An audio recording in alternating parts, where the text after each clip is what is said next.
ఆంధ్రప్రదేశ్ వడ్డేర వృత్తిదారుల సంఘం ప్రథమ రాష్ట్ర మహాసభ సందర్భంగా 27వ తేదీ ఈరోజు 11 గంటలకు విఆర్ కళాశాల నుంచి ఏనుగు సుందర్రామిరెడ్డి ఆడిటోరియల్ హాల్ వరకు వందలాది మందితో ప్రదర్శన జరిగింది. అనంతరం 12 గంటల నుంచి ప్రారంభం సభ చల్లా వెంకటయ్య అధ్యక్షతన జరిగింది. ఈ సభలో సంఘం రాష్ట్ర కన్వీనర్ గుంజి దయాకర్ మాట్లాడుతూ వడ్డేరా వృత్తిదారులకు కంకర కోరీలు, గ్రావెల్, ఎర్రమట్టి కొండలు వాటిపైన వడ్డేరా వృత్తిదారులకు 50% హక్కు కల్పించాలని, వడ్డేరల భద్రతకు సామాజిక రక్షణ చట్టం ఏర్పాటు చేయాలని ప్రభుత్వాన్ని డిమాండ్ చేశారు.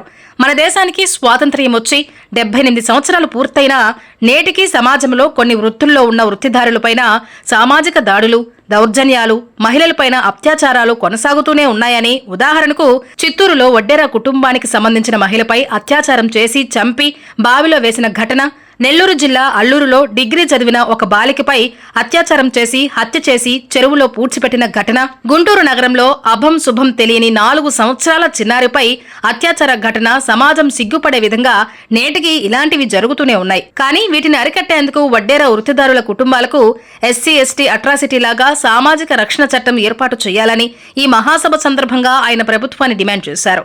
చేతి వృత్తిదారుల సమన్వయ కమిటీ రాష్ట్ర కన్వీనర్ ఎం భాస్కరయ్య మాట్లాడుతూ సమాజంలో అట్టడుగున ఉన్న పీడిత వర్గ ప్రజల్లో వడ్డేరా వృత్తిదారుల కుటుంబాలు ఒక భాగమని, ఇప్పుడున్న సమాజ పరిస్థితుల్లో చేతి వృత్తులు దెబ్బతిని అధునాతనమైన పరికరాలు వచ్చాయని, వాటిని కొనుగోలు చేసి వృత్తి చేసే పరిస్థితి ఆర్థిక స్తోమత మనకు లేదని, మన ఓటు ద్వారా అధికారంలోకి వచ్చిన పాలక పార్టీలు వృత్తులకు తగిన విధంగా తోడ్పాటు అందించడం లేదని, అలాగే గ్రామీణ ప్రాంతాల్లో అతి కొద్ది మంది చేతుల్లో భూమి కేంద్రీకృతమై ఉందని, అందువల్ల వ్యవసాయ భూమి మన చేతిలో లేక పూట గడవక వ్యవసాయ పనులు తగ్గిపోయాయి, పట్టణ ప్రాంతాలకు వలసలు పోవాల్సిన దుస్థితి ఏర్పడిందని, చేతి వృత్తిదారులకు తెలుగుదేశం కూటమి ప్రభుత్వం ఎన్నికల ప్రణాళికలు పేర్కొన్న వాగ్దానాల అమలు కొరకు మనం పోరాటం చేయాలని, వృత్తిదారుల ఐక్య ఉద్యమాలు సిద్ధం కావాలని పిలుపునిచ్చారు. ఈ సభలో గుంజి నరసింహారావు, ఓసీసీఐ జాతీయ గౌరవ సలహాదారులు మాట్లాడుతూ ఈ ప్రభుత్వాలు బడ్జెట్లో కేటాయించిన నిధులు వడ్డేరాలకు తగిన వాటా కేటాయించి ఖర్చు చేయాలని, ఐక్యంగా వడ్డేర్ల సమస్యలపై పనిచేద్దామని ఆయన అన్నారు. విద్యా ఉద్యోగ రాజకీయ రిజర్వేషన్లు కల్పించాలి. జనాభా తమాషా ప్రకారం విద్యా ఉద్యోగ రాజకీయ రిజర్వేషన్లు కల్పించాలి.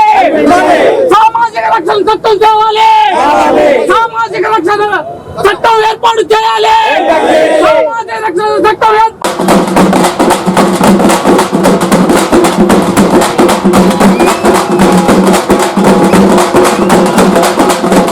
నా పేరు గుంజి దయాకర్, వడ్డేరా వృత్తిదారుల సంఘం రాష్ట్ర కన్వీనర్ని.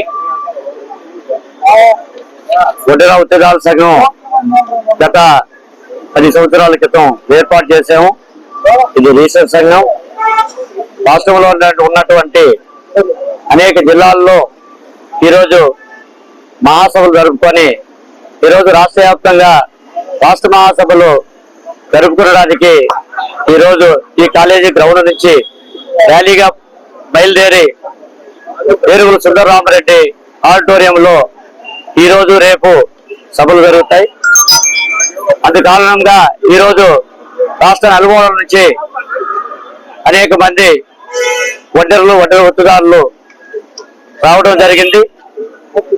అయితే ఈరోజు రాష్ట్రంలో ఉన్నటువంటి దాదాపు 30 లక్షల పైబడి వడ్డేరులు ఈరోజు ఉన్నారు. వారికి ఈ యొక్క ప్రభుత్వాలు కానీ లేదా అధికారంలో ఉన్నటువంటి పార్టీలు కానీ ప్రతిపక్షంలో ఉన్నటువంటి పార్టీలు కానీ ఈరోజు వడ్డేరుల యొక్క సమస్యలను గుర్తించలేకపోతున్నాయి. సమాజ నిర్మాణంలో వడ్డేరుల పాత్ర చెప్పుకోవడానికి వీలుగానంత ఉన్నది.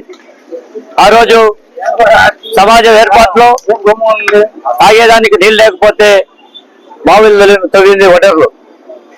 ఒక ప్రాంతాన్ని నుంచి ఇంకో ప్రాంతానికి వెళ్ళడానికి రహదారులు లేకపోతే రోడ్లు వేసింది వడ్డేరులు.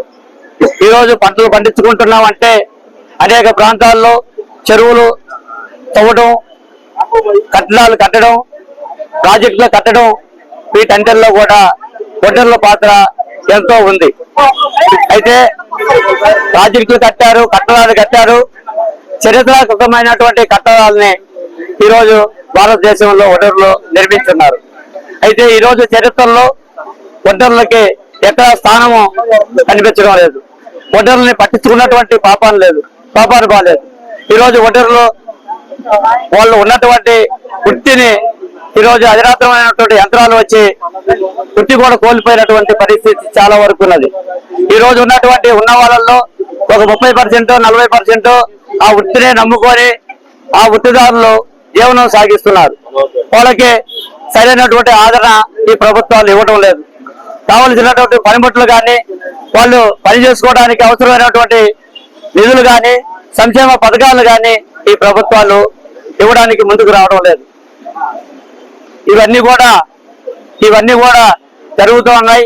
వీటన్నిటి మీద ఈ రోజు రేపు 2 రోజులు జరిగేటువంటి సభలలో మేము చర్చించి రాష్ట్ర ప్రభుత్వానికి అదేవిధంగా ప్రతిపక్షంలో ఉన్నటువంటి పార్టీలకి కేంద్ర ప్రభుత్వానికి ఒక మెమరాండం ఇవ్వాలనేటువంటిది మేము అనుకున్నాం. మిత్రులారా, ఈ 2 రోజులు చర్చించిన తర్వాత మేము మా యొక్క యాక్షన్ ప్లాన్ రాబోయే 3వ సంవత్సరాలకి ప్లాన్ చేసుకోవడం కోసం ప్రభుత్వాల మీద ఒత్తిడి తెచ్చి మా యొక్క ఒడ్డర్లకి కావలసినటువంటి సౌకర్యాలని అమలు చేసేదాని కోసం మేము ఈ రోజు ఈ మహాసభలు జరుపుకుంటా ఉన్నాం. ఈ మహాసభలు ఇంకా 2 రోజులు జరుగుతాయి. కాబట్టి మీడియా మిత్రులు, వచ్చినటువంటి వృత్తిదారులు, ఇతరులు అందరూ కూడా సహకరించి ఈ మహాసభలో 2 రోజుల పాటు జయప్రదం చేర్చడానికి అవకాశం కల్పిస్తూ మీ అందరూ సహకరించాలని కోరుతూ నేను